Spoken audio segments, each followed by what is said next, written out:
Homeless boy. Shouts, "Don't eat that."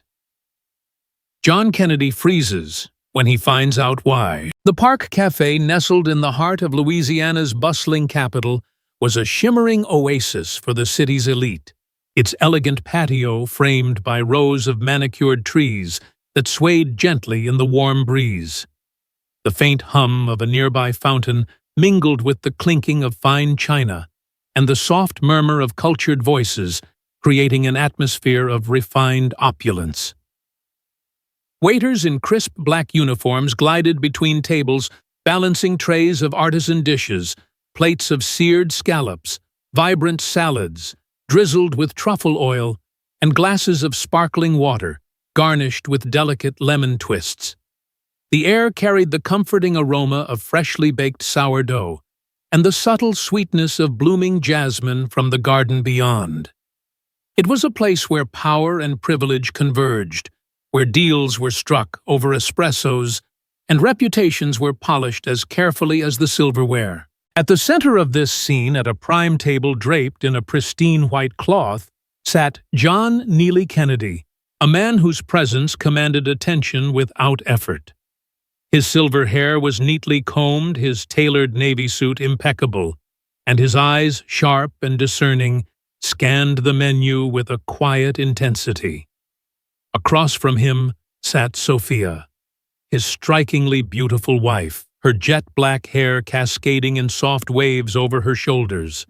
Her emerald dress hugged her frame, and her manicured nails tapped idly on the stem of a wine glass.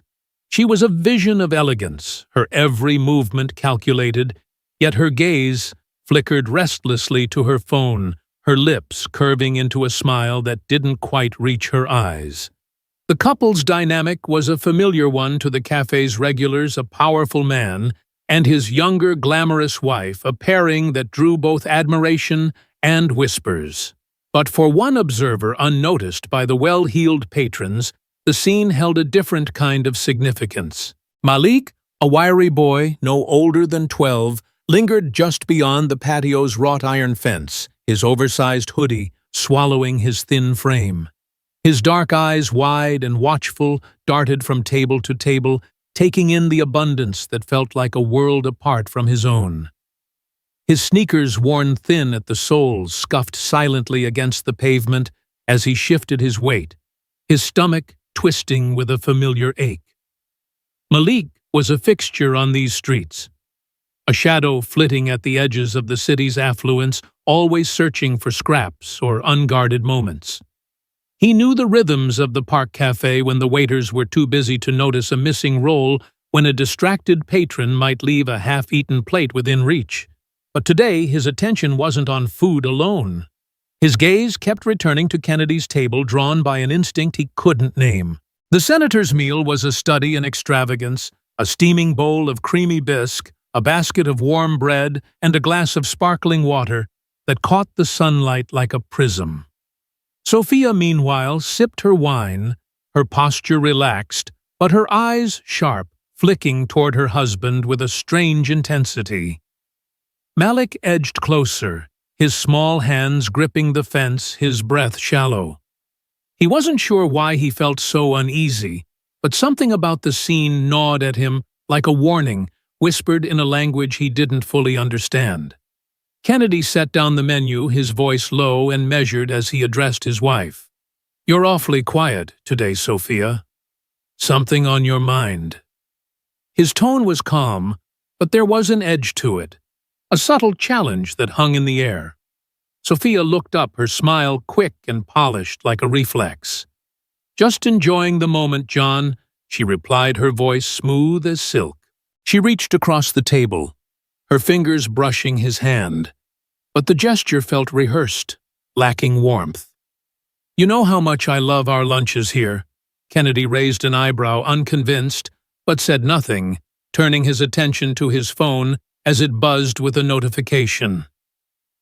Sophia's smile faded the moment his eyes left her, her expression shifting to something colder, more calculated.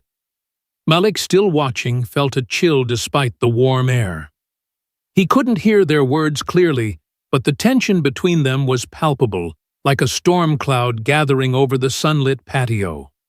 Then, in a moment that seemed to unfold in slow motion, Sophia's hand slipped into her designer handbag, her movements so casual they might have gone unnoticed by anyone less attentive.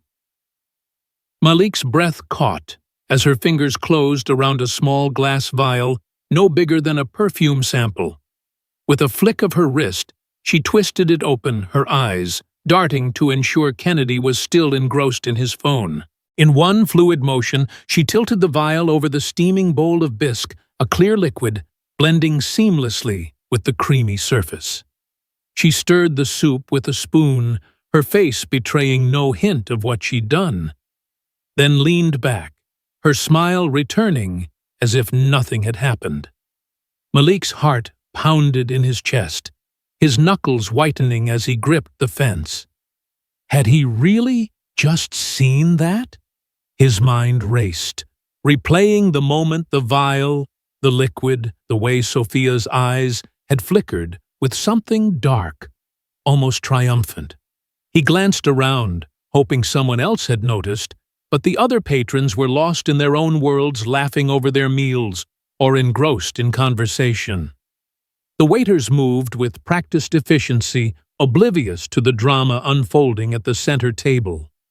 Malik's stomach growled a sharp reminder of his own hunger, but the ache was drowned out by a growing sense of dread.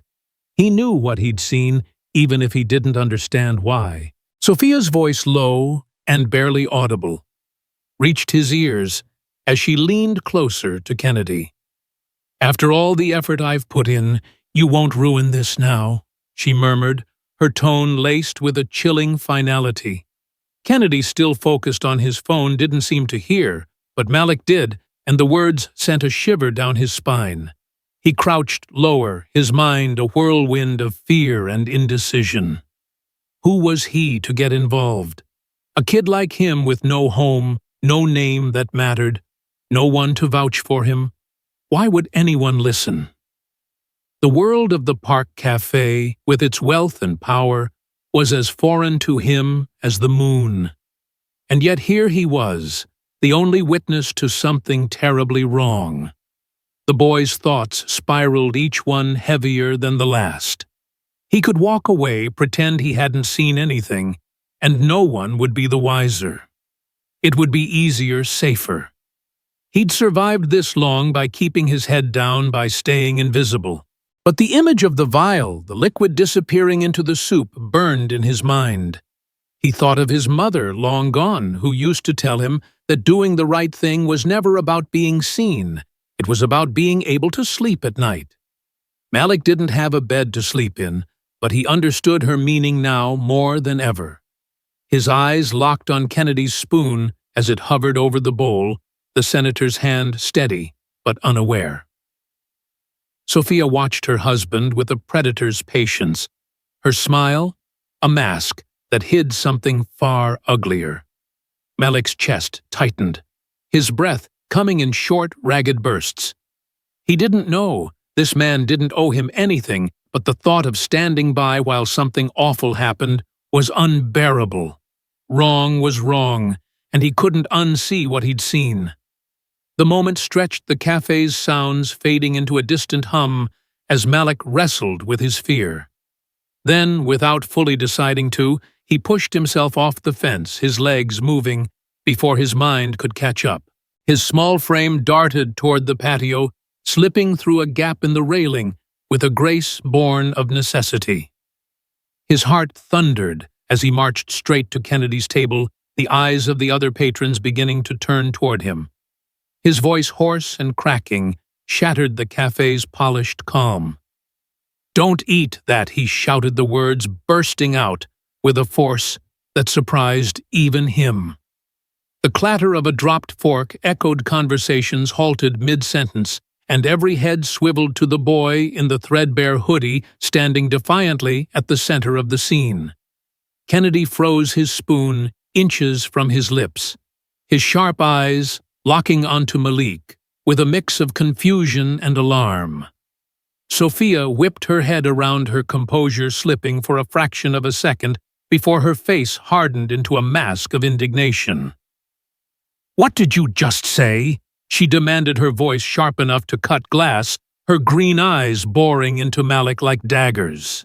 The boy's legs felt like lead, but he didn't back down, his chest heaving as adrenaline surged through him. "She put something in your food," he said, his voice trembling, but loud enough for the entire patio to hear. "I saw her. Don't eat it." Gasps rippled through the cafe, the once lively atmosphere replaced by a suffocating silence. Waiters paused mid-step, trays wobbling in their hands.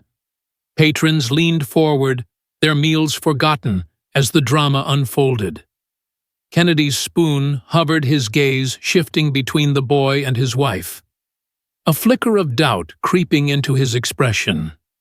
What is he talking about? "Sophia?" he asked, his voice calm, but laced with a tremor that betrayed his unease. Sophia shot to her feet, her chair scraping loudly against the stone floor. "This is outrageous," she snapped, her voice dripping with venom. "How dare you accuse me of something so vile, who even let this street kid in here?"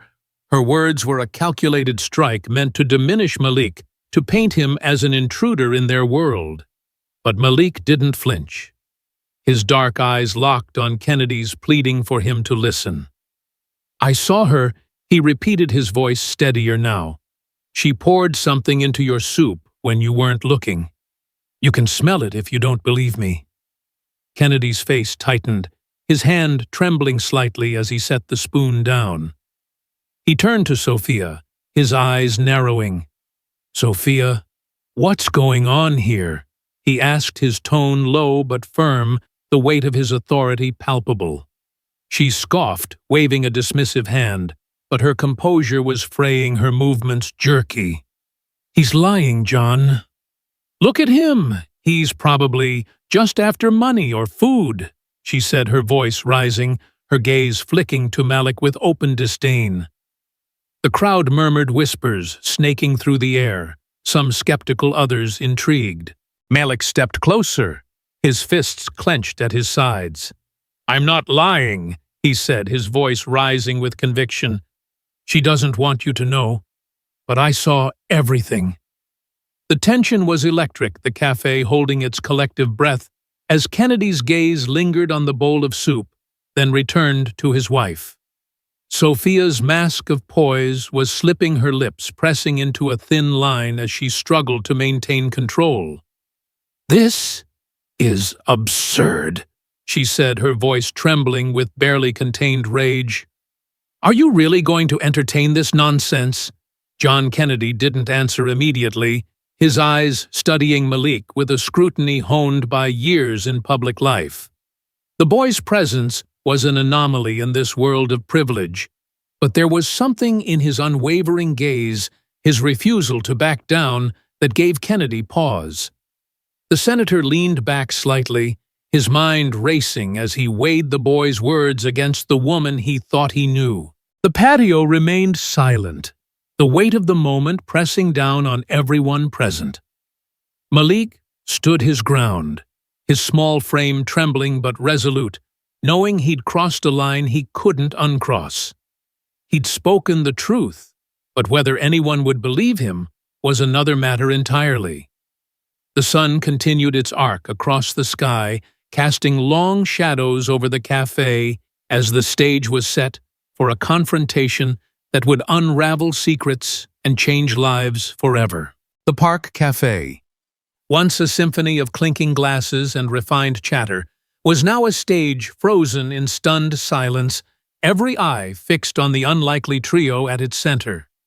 John Neely Kennedy, his elegant wife, Sophia, and Malik, the scrappy boy in a threadbare hoodie who had just accused her of poisoning the senator's soup. The air was thick with tension, the faint hum of the nearby fountain now the only sound daring to break the quiet. Malik stood his ground, his small frame rigid, his dark eyes locked on Kennedy's, willing the man to believe him. His heart pounded so loudly he was sure everyone could hear it, but he refused to back down.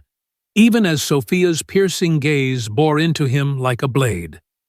Her face, moments ago a mask of polished charm, was now a storm of indignation, her emerald dress catching the sunlight as she loomed over the table. "This is preposterous," she hissed, her voice slicing through the silence, sharp enough to make a nearby waiter flinch. "John, you can't possibly take this urchin seriously." Her words were venomous, each one designed to strip Malik of credibility, to reduce him to nothing more than a nuisance. But Malik didn't waver, his fists clenched at his sides, his voice steady despite the tremor in his chest. "I'm telling the truth," he said loud enough for the crowd to hear. "I saw you pour something into his soup. It was in a little bottle, and you did it when he wasn't looking." Kennedy, still seated, set his spoon down with deliberate care, his sharp eyes flicking between the boy and his wife. His face was unreadable, a practiced mask honed by years in the public eye, but his hand trembled slightly, betraying the storm brewing within. "Sophia," he said, his voice low and measured, "but explain this." It wasn't a question, it was a command, and the weight of it hung heavy in the air. Sophia's composure faltered for a split second, her lips parting as if to protest, but she quickly recovered, tossing her hair with a dismissive laugh. "Explain. There's nothing to explain, John. This boy is clearly delusional, or he's trying to scam you. Look at him." She gestured toward Malik, her manicured nails flashing in the sunlight. "He's probably been lurking around here for weeks, waiting for a chance to cause trouble. Why would you trust him over me?" Her tone was laced with a mix of outrage and wounded pride. But there was something brittle in it, a crack in her carefully constructed facade that didn't go unnoticed. The crowd murmured their whispers, snaking through the patio like a restless current. Some patrons leaned forward, their meals forgotten, while others exchanged skeptical glances, unsure whether to believe the boy or the poised woman who seemed so out of place in this scandal. A woman in a pearl necklace clutched her purse tighter, muttering to her companion, "He does look desperate, but why make up something so wild?"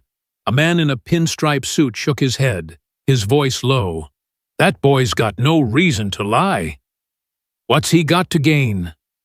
The murmurs grew louder, a chorus of doubt and intrigue that only fueled Sophia's fury. She rounded on Malik, her eyes narrowing to slits. "You've got some nerve!" she spat, her voice rising. "Accusing me of something so vile in front of all these people. Do you even know who I am?" Malik swallowed hard, the weight of her words pressing down on him, but he didn't back away. "I don't care who you are," he said, his voice quieter, but no less firm. "I know what I saw, and I'm not letting you hurt him." Kennedy's gaze shifted to the bowl of soup, its creamy surface undisturbed, but now ominous in the wake of Malik's accusation. He leaned forward slightly, his nose wrinkling as he inhaled, searching for any trace of something amiss. The faint scent of herbs and cream was all he could detect, but the boy's words echoed in his mind, stirring a doubt he couldn't shake. He turned to Sophia, his eyes narrowing. "You heard him," he said, his tone colder now. "He says you put something in my food. If he's lying, this should be easy to clear up." Sophia's face flushed, her hands balling into fists at her sides. "This is insulting," she snapped, her voice trembling with rage. "You're really going to entertain this nonsense? Over me, your wife." She turned to the crowd, her arms outstretched, as if appealing to their sense of reason. "Does this look like the kind of place where something so absurd would happen? He's just a kid looking for attention." But her theatrics were losing their effect. The crowd's murmurs grew more pointed, their eyes darting between Sophia's flushed face and Malik's unwavering resolve. A waiter frozen near the patio's edge finally found his voice. "Sir," he said, addressing Kennedy, "should I get the manager or call someone?" Kennedy didn't answer immediately, his attention still fixed on Sophia, whose composure was unraveling by the second. Her eyes darted to the bowl of soup, then back to her husband, a flicker of panic betraying her. "John, please," she said, her voice softening, almost pleading now. "You know me. You know I'd never do something like this. Let's just go. We don't need to make a scene." But Kennedy's expression hardened, his patience wearing thin. "We're not going anywhere," he said firmly, his voice cutting through her protests. "Not until I understand what's happening here." Malik, still standing a few steps from the table, felt the weight of every stare in the cafe. His legs trembled, but he forced himself to stay rooted, his eyes never leaving Kennedy. He'd said what he needed to, but the fear of being dismissed, of being cast back into the shadows, gnawed at him. He wasn't naive. He knew how the world worked. People like him didn't get to accuse people like Sophia and walk away unscathed. But he couldn't unsee what he'd seen, and he couldn't let it go. "You can test it," he said suddenly, his voice cutting through the tension. "You're important, right? You've got people who can check the soup, figure out what she put in it. Just don't eat it." His words were simple, almost desperate, but they carried a conviction that silenced the crowd for a moment. Kennedy's jaw tightened, his mind racing as he weighed the boy's suggestion. He wasn't a man accustomed to being blindsided, yet here he was, caught between a wife he thought he knew and a stranger who had no reason to lie. He reached for the bowl, pulling it closer, his eyes never leaving Sophia's. "You're awfully quiet now," he said, his voice low and dangerous. "If this is all a misunderstanding, why do you look so nervous?" Sophia's lips parted, but no words came. Her hands trembled as she clutched her handbag, her knuckles white. "I'm not nervous," she said, but her voice cracked, betraying her. "I'm furious. This is humiliating, John, and you're letting it happen." She turned to Malik, her eyes blazing. "You'll regret this, you little brat. Spreading lies about me, I'll make sure everyone knows what kind of troublemaker you are." The threat hit Malik like a slap, but he didn't flinch. "I'm not scared of you," he said, his voice steady despite the fear clawing at his chest. "I'm telling the truth, and you know it." The crowd gasped, some patrons pulling out their phones to capture the escalating drama. The man in the pinstripe suit leaned toward his companion, whispering, "She's losing it. That boy's got her rattled." The woman in pearls nodded, her eyes wide. "Something's not right. She's too defensive." The murmurs grew louder, a rising tide of suspicion that Sophia could no longer ignore. She slammed her hands on the table, the sharp sound echoing across the patio. "Enough!" she shouted, her voice trembling with rage. "John, make this stop. Tell them he's lying and let's go." But Kennedy didn't move, his gaze fixed on the bowl of soup, his mind replaying every moment of the last few weeks, Sophia's late nights, her cryptic phone calls, the way her laughter had felt hollow. He'd dismissed it all as stress, as the strain of their public life. But now, with Malik's accusation hanging in the air, those moments took on a darker meaning. He looked at Sophia, his eyes searching hers for the woman he'd married. But all he saw was desperation. Why would he lie? "Sophia?" he asked, his voice barely above a whisper. What could he possibly gain from this? The question hung between them unanswered as the sound of sirens began to pierce the distance, growing louder with each passing second. The waiter, who had been hovering nervously, spoke up again. "Sir, I'm calling the police," he said, already pulling out his phone. Sophia's head snapped toward him, her face paling. "No!" she barked, her voice sharp with panic. "This is a misunderstanding. You don't need to involve anyone." But the waiter was already dialing, his hands shaking as he stepped back.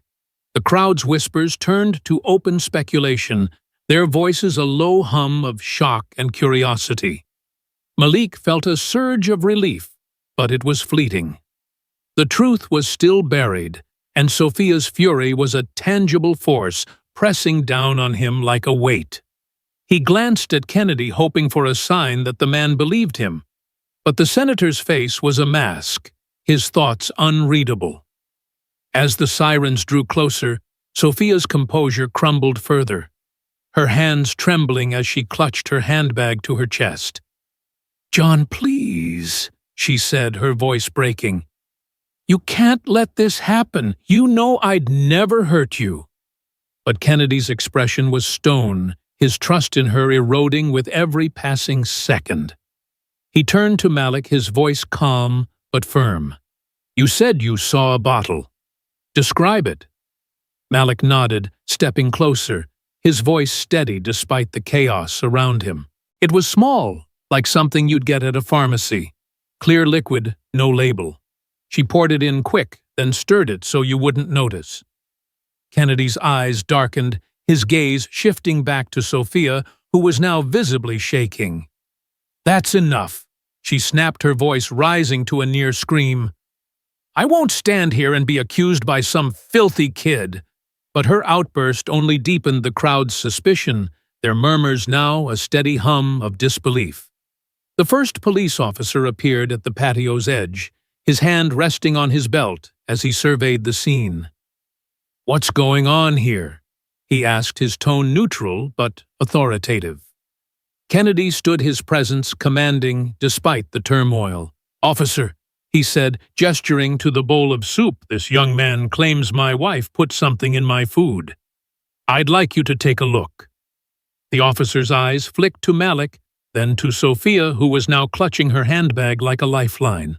"Ma'am," he said, addressing her, "do you have anything to say about this?" Sophia's face turned crimson, her voice rising in a final desperate bid for control.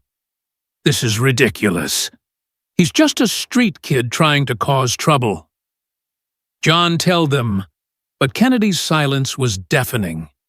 His eyes fixed on the bowl of soup, the weight of Malik's words settling over him like a storm. The officer stepped forward, his expression grim.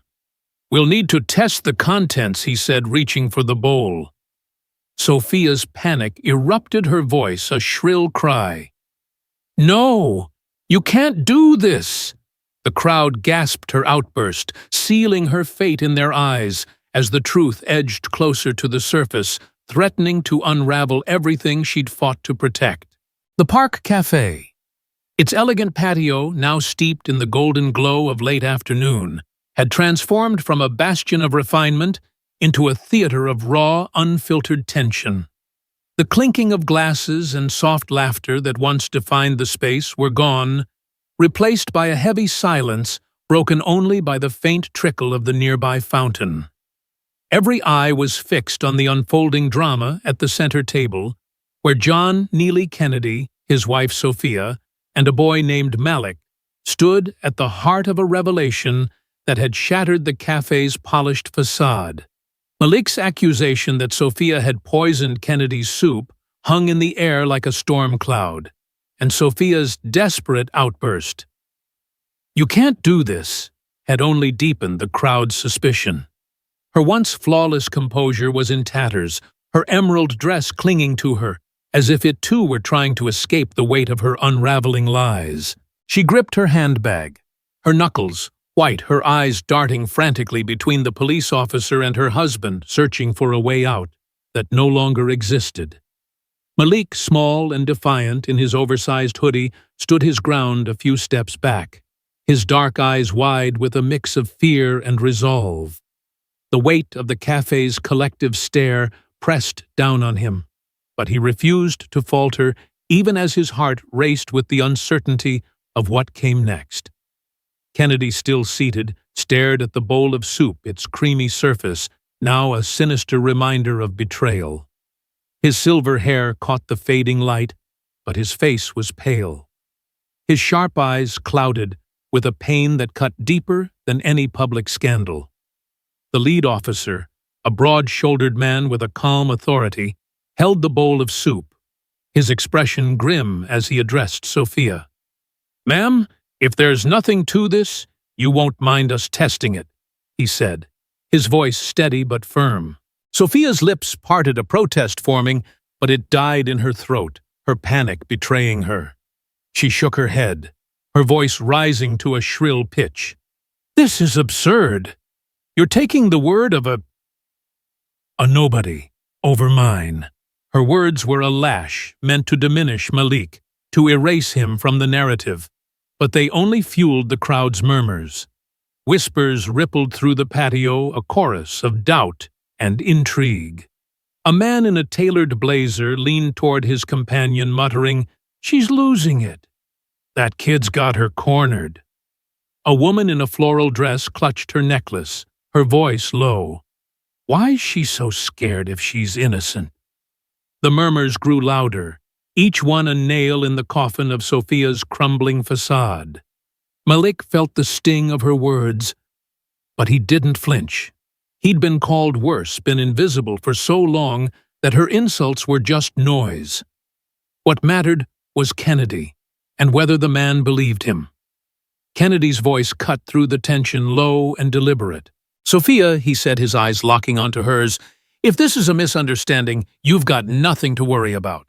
The words were calm, but they carried a razor's edge, a challenge that silenced the crowd for a moment. Sophia's face flushed, her hands trembling as she clutched her handbag tighter. "You're really doing this, John," she snapped, her voice cracking.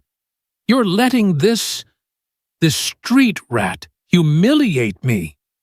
The venom in her tone was palpable, but Kennedy didn't react, his gaze unwavering. "I'm asking you to explain," he said, his voice colder now. "Why's the boy saying these things? What did he see?" Sophia's eyes darted to the bowl, then back to her husband, a flicker of panic betraying her. "He's lying," she insisted, but her voice was hollow, her poise unraveling like a threadbare tapestry. The officer stepped forward, his tone firm. "Ma'am, we need to search your bag. Hand it over." Sophia's face paled, her breath hitching as she clutched the bag like a shield. "No," she said, her voice barely above a whisper. "You can't. This is private property." The second officer, a younger man with a notepad in hand, exchanged a glance with his partner. "Ma'am, you can hand it over, or we can do this the hard way," he said, his hand resting on his belt. The crowd leaned forward, their phones now out, capturing every moment of Sophia's unraveling. Malik's heart pounded, his eyes fixed on the handbag. He knew what was inside, he'd seen the vial, the clear liquid, the way she'd poured it with such casual precision. But would they find it? Would it be enough? Sophia's resolve crumbled under the officer's unyielding stares, and with a trembling hand, she thrust the bag forward, her eyes glistening with unshed tears. "Fine," she spat, her voice breaking. "Take it. You'll see. There's nothing." The lead officer opened the bag, his movements deliberate, and pulled out a small, clear vial, its contents glinting in the sunlight. The crowd gasped, the sound echoing across the patio like a thunderclap. Malik's breath caught. He hadn't imagined it. The vial was real, and now it was in plain sight. Kennedy's face went ashen, his hands gripping the table as he stared at the vial, his voice barely audible. "Sophia, what is that?" She shook her head, her words tumbling out in a frantic rush. "It's not what you think, John. It's just a vitamin, something harmless. I was going to tell you," but her voice was thin, her lies collapsing under the weight of the evidence. The officer held up the vial, his expression hardening. "This doesn't look like vitamins," he said, securing it in an evidence bag. "You're coming with us until we get answers." Sophia's knees buckled and she grabbed the table for support. her voice rising to a desperate scream. "No, you don't understand. I didn't mean for it to go this far." The confession slipped out raw and unfiltered, and the crowd erupted in gasps, their phones capturing every word. Kennedy's eyes widened, his face a mask of devastation, as the reality of her betrayal hit him like a freight train. "Didn't mean for what to go this far," he repeated, his voice trembling with a mix of anger and sorrow. "What were you planning, Sophia?" Sophia's composure shattered completely, her hands covering her face as she sank back into her chair. "I was trapped," she sobbed, her voice muffled but audible. "You controlled everything, my life, my choices, my future. I just wanted out, John. I wanted to be free." The words were a gut punch, each one landing heavier than the last. The crowd fell silent, their shock palpable, as Kennedy stared at his wife. The woman he'd trusted, now a stranger, unraveling before him. "Free," he said, his voice breaking. "By poisoning me," Sophia's sobs grew louder, her head shaking, as if she could deny the truth she'd just spoken. "It wasn't supposed to kill you," she whispered, her voice barely audible. "Just make you sick. Enough to step back to give me space." The admission was damning, and the officers didn't hesitate. The lead officer stepped forward, his handcuffs glinting in the light. "Ma'am, you're under arrest for attempted assault," he said, his tone final.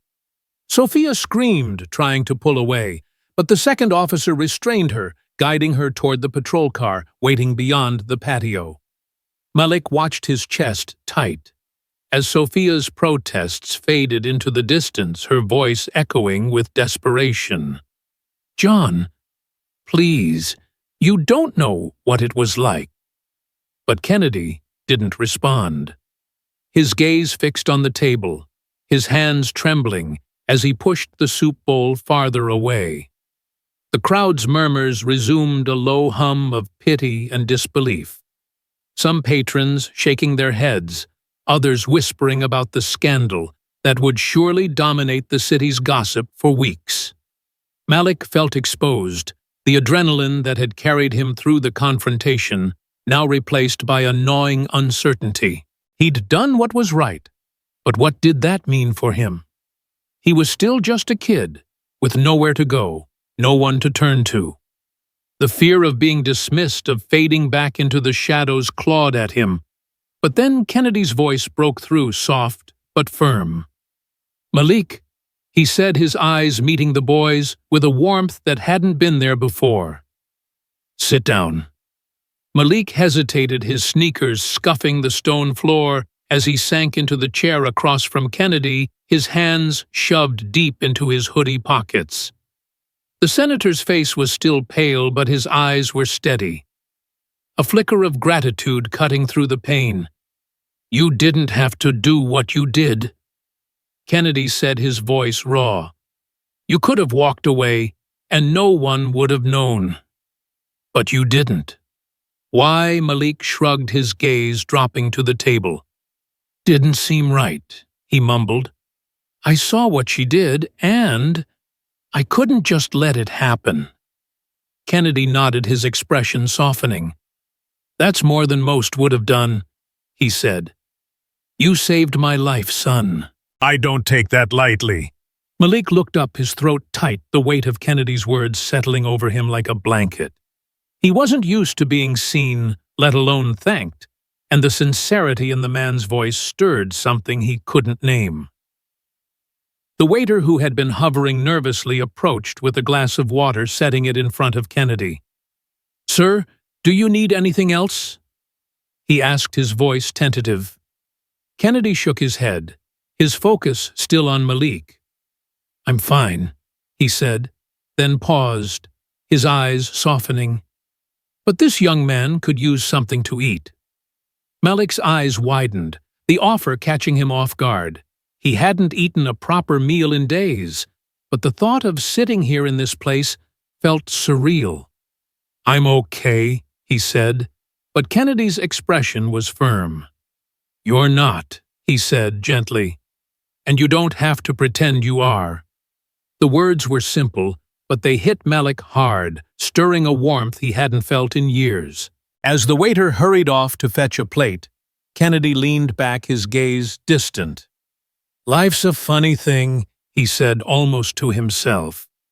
"Sometimes it takes a moment like this to show you who's really in your corner." He looked at Malik, his voice steady.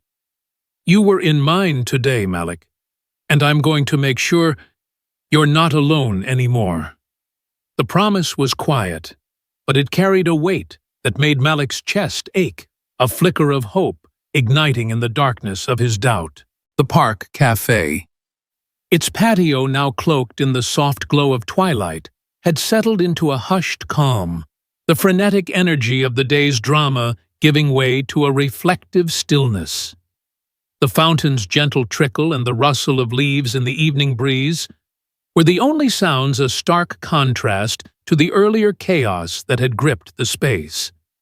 The once crowded tables were nearly empty, the remaining patrons speaking in low tones, their eyes occasionally drifting to the center table where John Neely Kennedy and Malik sat.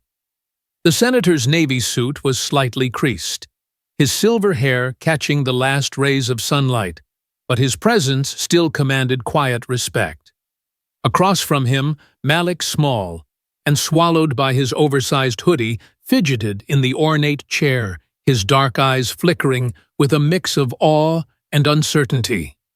The bowl of soup, long since taken by the police, had left an invisible mark on the table, a reminder of the moment that had upended both their lives.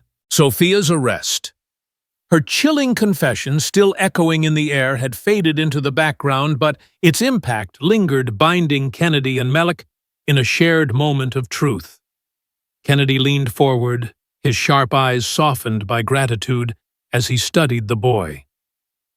"Malik," he said, his voice warm but steady, "what you did today wasn't just brave, it was right. You saw something wrong and didn't look away. That's more than most can say." Malik shifted his hands, twisting in his lap, unused to such praise. "I didn't think about it," he admitted, his voice soft. "Just didn't want you to get hurt." Kennedy's lips curved into a faint smile, his gaze steady. "That's what makes it special," he said. "You acted because it was right, not because you wanted something out of it. That's rare, son." Malik looked down, the word son hitting him harder than he expected. He'd been alone for so long, scraping by on the streets, that kindness felt foreign, almost suspicious. But Kennedy's sincerity was disarming, and for the first time, Malik let himself believe it might be real. The senator reached for his phone, his movements deliberate. "Hold on a second," he said, stepping a few feet away to make a call. Malik watched, his stomach knotting with familiar doubt. Was this where it ended? A kind word, a pat on the back, then back to the streets. He'd seen it before. People promising help, only to disappear when the moment passed. But when Kennedy returned, his expression was calm, resolute. "I called a friend," he said, sitting down. "She runs a program for kids who need a fresh start. She's on her way to take you somewhere safe tonight. A real bed, hot food, a place to clean up. Tomorrow, we'll figure out what's next." Malik's eyes widened, the offer sinking in like a lifeline he wasn't sure he deserved. "You don't gotta do that," he said quickly, his voice defensive. Kennedy shook his head, his tone firm but kind. "I know I don't, but I want to. You saved my life, Malik. That's not something I take lightly." A waiter approached, setting a plate of warm food, roasted chicken, mashed potatoes, and steamed carrots in front of Malik, along with a glass of water. The aroma made Malik's mouth water, his hunger suddenly undeniable. "Eat," Kennedy said, nodding toward the plate. Malik hesitated, glancing at the other patrons, but their attention had shifted, their curiosity fading. Slowly, He picked up the fork, his hands unsteady as he took a bite. The food was rich, comforting, a stark contrast to the scraps he was used to. He ate quietly each bite, easing the ache in his stomach and the tension in his shoulders. Kennedy watched, letting the boy eat in peace, his own thoughts heavy with the day's events. The betrayal of Sophia. The woman he'd trusted still stung, but Malik's courage had cut through the pain, reminding him of the good that still existed. After a moment, Kennedy spoke, his voice thoughtful. "Life's got a way of surprising you," he said. "Puts you in places you never expected with people you never thought you'd meet. Today you were exactly where I needed you to be." Malik paused, his fork hovering, his eyes meeting Kennedy's. "Didn't feel like that," he said. "Felt like I was gonna mess it all up." Kennedy chuckled, a low, genuine sound. "That's how you know you're doing something that matters," he said.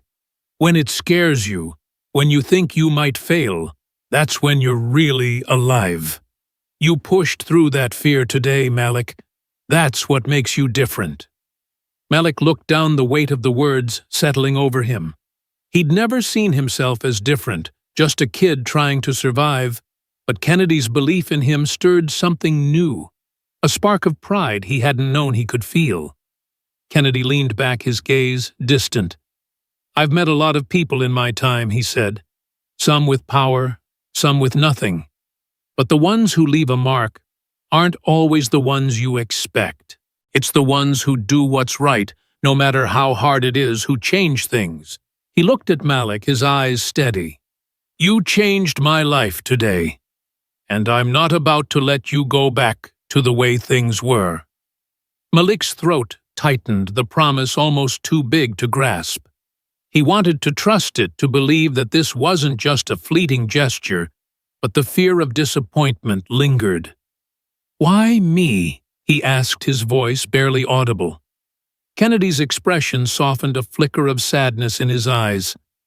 "Because you're worth it," he said simply. "And because I've seen too many good kids get left behind. Not this time." The waiter cleared the empty plate, and Kennedy pulled a card from his wallet, sliding it across the table. "This is my number," he said. "You ever need me, you call. I mean it." Malik took the card, his fingers tracing the embossed letters, and tucked it into his pocket, its weight a small anchor. As the last patrons drifted away, Kennedy stood, offering a hand to help Malik up. The boy took it, his small hand firm in Kennedy's grip, and they stepped toward the patio's edge. The lesson of the day was clear. Courage doesn't always come from the powerful, it often comes from the overlooked, the ones who act when others turn away. Malik's bravery had not only saved Kennedy, but had opened a door to a new beginning, a chance to rewrite his story. As they stood together, Kennedy glanced at the boy, a quiet smile on his face. "You're gonna be all right, Malik," he said. "Better than all right." And for the first time, Malik let himself believe it, carrying a lesson that would stay with him. Even the smallest act of courage can change a life, and every person has the power to make a difference.